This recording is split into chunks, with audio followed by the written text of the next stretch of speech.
I'm not going. I don't want to talk about. I need to talk about what's happened here.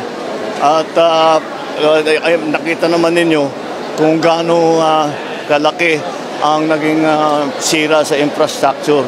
At yun ang tinitignan namin, inspeksyon namin. Tapos yung kabuhayan. At marami talaga ang laki na talaga ng tubig. Maraming nagsasabi, nababasa ko sa dyaryo, naririnig ko sa radyo, television, nasa na mga flood control. Nandyan ang mga flood control na overwhelm lang.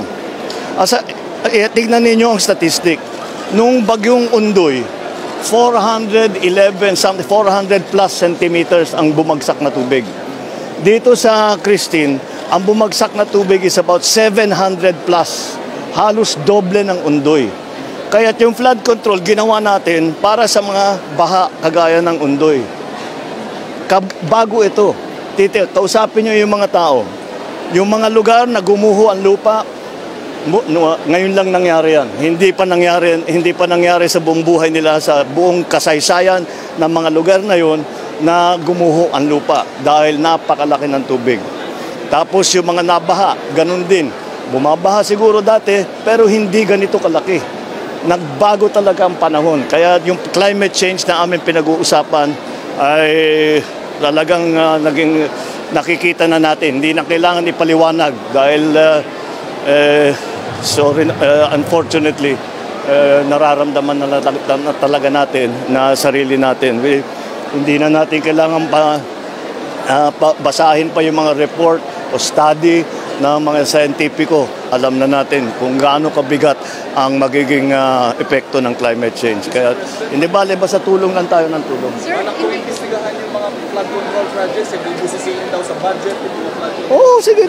What's been happening? Wala akong problem. But also they have to realize there are two sides to this. Sinasabi yung flood control, talagang nang-overwhelm ang flood control natin. May flood control tayo, hindi kaya. Hindi talaga kaya dahil sa buong kasaysayan ng Pilipinas, wala pang ganito.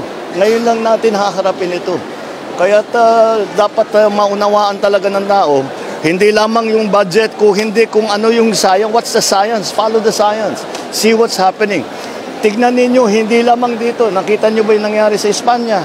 Nakita nyo ba yung mga nangyayari sa iba't ibang lugar? Sa States, yung mga nangyayari. Ganyan din. Doon din sa mga lugar na yun, ngayon lang nangyari yan. Kaya gagawin natin, babaguhin natin ang mga design, patitibayan natin yung mga infrastructure, mga flood control, yung mga slope protection, pati yung mga tulay.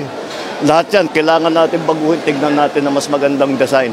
Para... Sir, is it time na i-order ang DNR to review or mag-implement muna ng moratorium sa mga development? Kasi yung isang reason bakit binabaha is yung mga development. Well, that's always been a problem, but it's not been as severe as it is now.